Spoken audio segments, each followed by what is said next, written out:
आज की इस वीडियो में हम लोग देखने वाले हैं कक्षा 10वीं की गणित। तो गणित में देखेंगे प्रश्नावली 14.2। तो 14.2 में हमको बहुलक के बारे में पढ़ना है। तो और यह जो बहुलक यानी यह सांख्यिकी के अंतर्गत आता है। सांख्यिकी आपका बोर्ड पेपर में इस बार 10 नंबर में पूछी जाएगी। तो सांख्यिकी में आप समांतर माध्य, बहुलक और माध्यिका के बारे में पढ़ते हैं, ठीक है।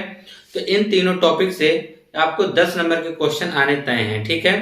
तो हमने इससे पहले की वीडियो में समांतर माध्य के बारे में आपको समझाया है कि उसमें जो कि उसकी 3 विधियां हैं, प्रत्यक्ष विधि, पग विचलन विधि और एक कहते हैं कल्पित माध्य विधि, ठीक है।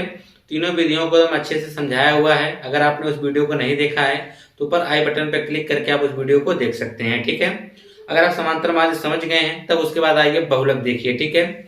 और उसके बाद अगली वीडियो में हम आपको माध्यिका के बारे में पढ़ा देंगे। अगर आप तीनों वीडियो को अच्छे से तैयार कर लेते हैं तो आपकी गणित 10 नंबर की तैयार हो जाएगी, ठीक है। तो आइए हम देखते हैं कि बहुलक के क्वेश्चन को किस प्रकार से लगाया जा सकता है। यह जो बहुलक हमको लगाना है, ये इसके जो आंकड़े हैं वह वर्गीकृत आंकड़े हैं। इससे पहले आप लोग कक्षा 8 में लगा चुके होंगे, बहुलक के बारे में पढ़े होंगे वह, लेकिन वह अवर्गीकृत आंकड़े रहे होंगे, ठीक है। लेकिन यहाँ पर कैसे आंकड़े हैं? वर्गीकृत आंकड़े हैं। वर्गीकृत का मतलब इसमें वर्ग अंतराल दिया गया है, ठीक है। जैसे 5 से 15, 15 से 25, 10-10 का अंतर दिया गया है, यह वर्ग अंतराल होता है। और हम लोग जो पढ़े हैं वह अवर्गीकृत आंकड़े, जैसे कि अब तक आप बहुलक जो पढ़े होंगे कुछ इस प्रकार से पढ़े होंगे।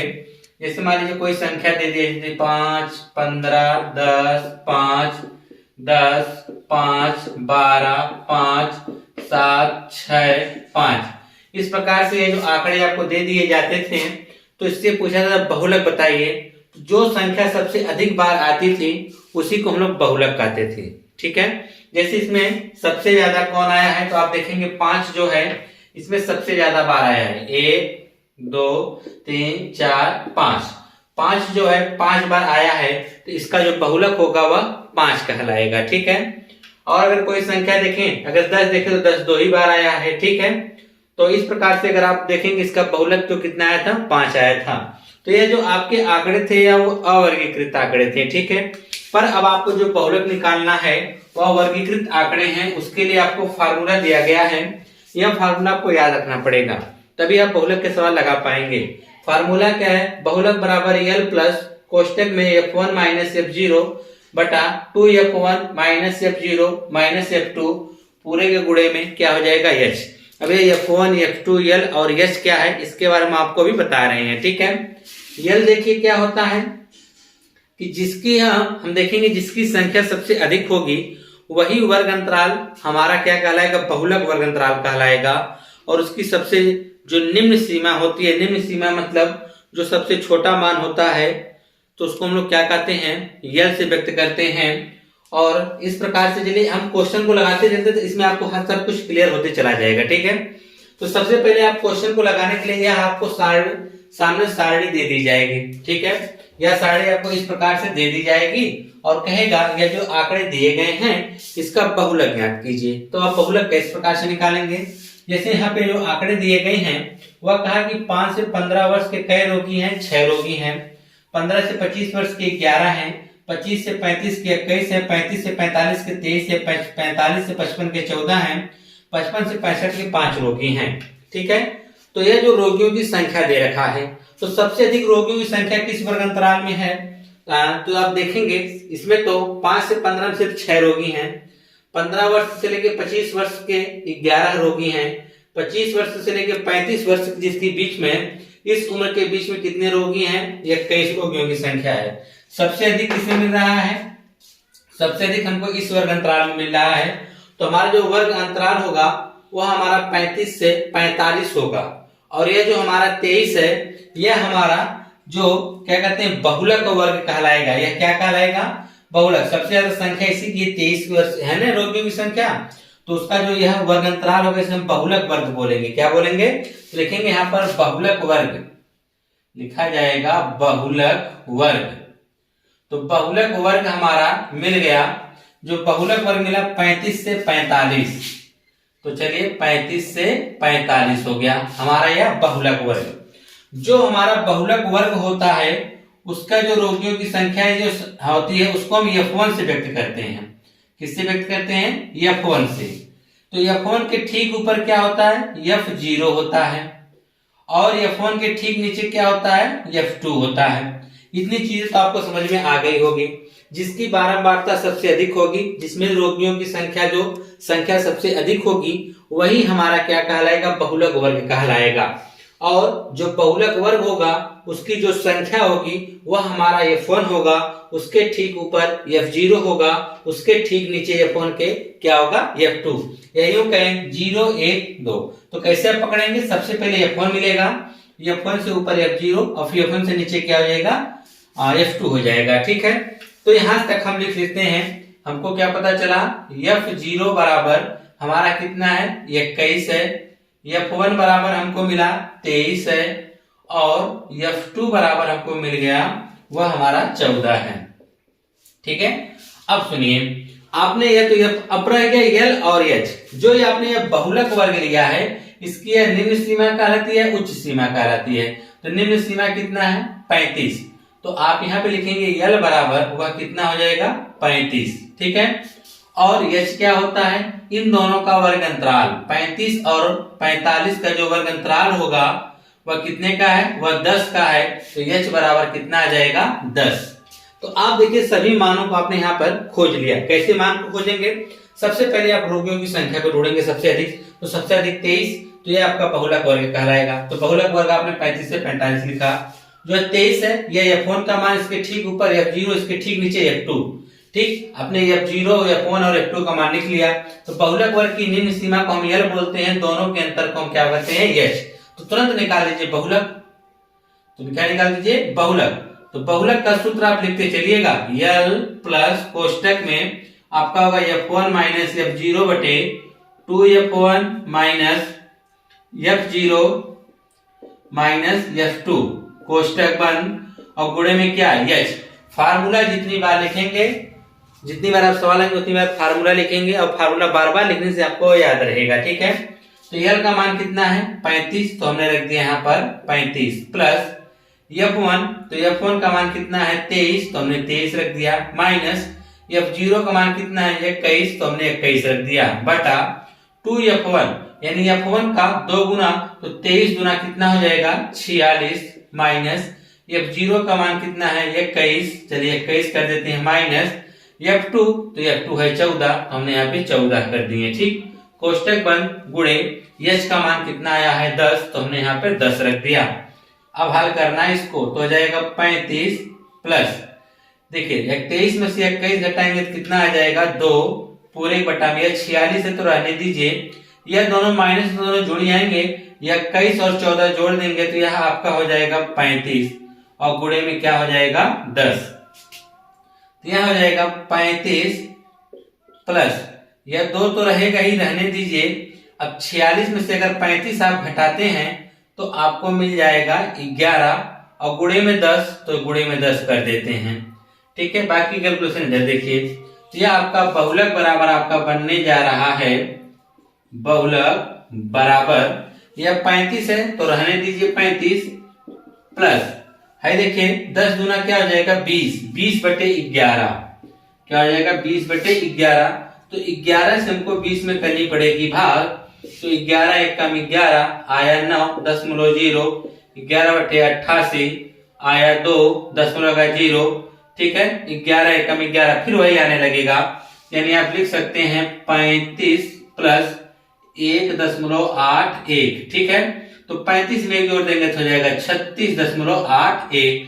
तो बहुलक जो आपका होगा वह कितना होगा, 36.81, या आप इसे कह सकते हैं 36.8 भी कर सकते हैं। ठीक है, तो इस प्रकार से आपको बहुलक निकालना है। और यह बहुलक अगर आप निकालना सीख जाते हैं तो आप समझिए कि 4 नंबर का आपने काम क्या कहते हैं, क्वेश्चन तैयार कर लिया है। और बहुलक से क्वेश्चन जरूर पूछा जाएगा, क्योंकि 3 ही टॉपिक तो हैं, समांतर माध्यिका और बहुलक, तीनों से क्वेश्चन करेगा। और अगर इस प्रकार के क्वेश्चन आपको देगा तो अक्सर 4 नंबर को देखने को मिलेंगे। ठीक है, तो यह हो गया आपका क्वेश्चन। इसे आप चाहे शॉर्ट स्क्रीन निकाल लीजिए या नोट कर लीजिए, इसके हम एक आध क्वेश्चन और करवा देते हैं। बाकी इसी तरह से सब क्वेश्चन आप कर सकते हैं। ठीक है, एक आध क्वेश्चन हम आपको और बताते हैं ताकि हमारा आपको ढूंढना है, बाकी उसका कैलकुलेशन करना है या तो आप आसानी से कर सकते हैं। दूसरा प्रश्न देखिए है, 14.2 का, तो इसमें देखिए आपके सामने जो सारणी दे रखा है जीवन काल, यानी कोई विद्युत उपकरण है उसका जीवन काल दे रखा है कि 0 से 20 घंटे ऐसे कितने उपकरण हैं, 10 ठो हैं। 20 से 40 वाले कितने हैं, 35। 40 से 60 घंटे तक चलने वाले कितने हैं, 52। 40 से 60 से 80 चलने वाले हैं 61। 80 से 100 चलने वाले हैं 38 और 100 से 120 चलने वाले हैं 29। ठीक है, इनका आपको बहुलक ज्ञात करना है। तो बहुलक ज्ञात करने के लिए देखिए सबसे पहले हमने क्या बताया था कि बारंबारता सबसे अधिक किसकी है। तो आप देख रहे हैं सबसे अधिक बारंबारता किसकी है, 61। किसकी है, 61। तो 61 के लिए हमारा क्या कहलाएगा, बहुलक वर्ग कहलाएगा। क्या कहलाएगा, बहुलक वर्ग। तो यहाँ पे हम लिख देंगे बहुलक वर्ग बराबर, तो बहुलक वर्ग हमारा आ गया 60 से 80। तो यहाँ लिख देंगे 60 से 80 आ गया। तो यह हमारा क्या हो गया, F1 हो गया। क्या हो गया, F1। इसके ठीक ऊपर क्या होगा, F0। इसके ठीक नीचे क्या होगा, F2। यही ना होगा। तो देखिए हमने F1, F2 और F0 निकाल लिया। यहाँ पे आप लिख सकते हैं कि F0 बराबर हमको मिला है 52 और F1 बराबर हमको क्या मिला है, 61। तो हमारा 61 हो गया। F2 बराबर देखिए हमको क्या मिल रहा है, 38। तो यहाँ हमने लिख दिया 38।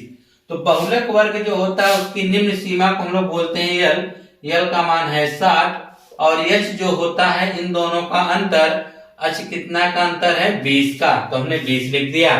बस अब हम निकाल देंगे बहुलक। तो सूत्र हमारा होता है बहुलक बराबर होता है L प्लस कोष्टक में F1 माइनस F0 बटा 2F1 minus F0 minus F2 कोष्टक बंद गुणे H। तो L का मान कितना है, L का मान है 60 प्लस F1 का मान, F1 का मान है 61। 61 माइनस F0 का मान कितना है, 52। तो हमने 52 कर दिया बटा 2F1। तो F1 का मान 61, तो 61 का 2 गुना करना है। तो 61 का आप 2 गुना करेंगे तो हो जाएगा 122। हमने 122 कर दिया माइनस F0 का मान कितना है, 52। तो 52 रख दिया यहाँ पर माइनस F2। तो F2 कितना है, 38। तो हमने 38 रख दिया। ठीक, और गुणे में H का मान तो 20 है तो हमने 20 कर दिया। उसके बाद देखिए यह हो गया 60 प्लस, देखिए 61 में से अगर आप 52 घटा रहे हैं तो आपको मिलने वाला है 9 बटा में 122। तो यह रहेगा ही, यह दोनों माइनस तो जुड़ जाएंगे। तो अगर इन दोनों को आप जोड़ेंगे तो 52 और 38 हो जाएंगे कितना, 90 हो जाएंगे। कितना हो जाएंगे, 90। और गुणे में कितना रहेगा, 20 रहेगा। तो यहाँ पे हो जाएगा 60 प्लस है हो जाएगा 9 बटा 122 में से अगर आप 90 घटाते हैं, अगर 122 में से आप 90 घटाते हैं तो ये आपका हो जाएगा 32। कितना बचेगा, 32 हो जाएगा। और उसके बाद गुणे में कितना है, 20। तो रहने दीजिए 20 को। ठीक है, अब इधर आगे देख लीजिए क्या हो जाएगा, बहुलक बराबर 60 प्लस। तो अगर आप देखेंगे इसको आप चाहे तो काट भी सकते हैं 4 से, या तो रहने दीजिए। अगर 4 से काटेंगे तो यह हो जाएगा 4 पचे 20 और 4 बटे 32। तो जाएगा 9 पचे 45। ऊपर तो जाएगा 9 पचे 45 बटे 8 हो जाएगा। तो 8 से आपको भाग करना पड़ेगा 45 में। तो 8 पचे 40 हो जाएगा, यहाँ आएगा 5.0, फिर 8 छक 48 हो जाएगा, आएगा 2, 0 बढ़ा देंगे, 8 दूनी 16 आएगा 4, 0 बढ़ा देंगे तो हो जाएगा 8 पचे 40। यहाँ 5 बार भाग जाएगी। ठीक है, तो आपका आ जाएगा 60 प्लस 5.625। जोड़ देंगे तो 60 में अगर 5 जोड़ो तो जाएगा 65.625। तो बहुलक बराबर जो आपका आएगा वह कितना आएगा, 65.65 आएगा। कितना आएगा, 65.65 आएगा। इसमें जो आपसे ये पूछा गया था, जो आपका यह उपकरणों का जीवन काल जो बताना है कि उपकरणों का जीवन काल, तो सबसे अधिक जो जीवन काल के उपकरण कितने हैं, 65.625 घंटों का जो यह घंटे में दिया गया ना जीवन काल, तो इस वाले घंटे के सबसे अधिक उपकरण हैं। ठीक है, तो इस प्रकार से आप बहुलक के क्वेश्चन को लगा सकते हैं बहुत इजी तरीके से। बस आपको क्या ढूंढना है, बहुलक वर्ग कैसे मिलेगा, जिसकी बारह मात्रा सबसे अधिक हो। जैसे आपने बहुलक वर्ग को ढूंढा, उसके ठीक ऊपर F0 मिलेगा, उसके ठीक नीचे F2 मिलेगा, ये आपका बहुलक वर्ग हो गया। ठीक, आप सारा मान यहाँ पे रखेंगे, इसको हल कर देंगे तो आपका बहुलक निकल जाएगा।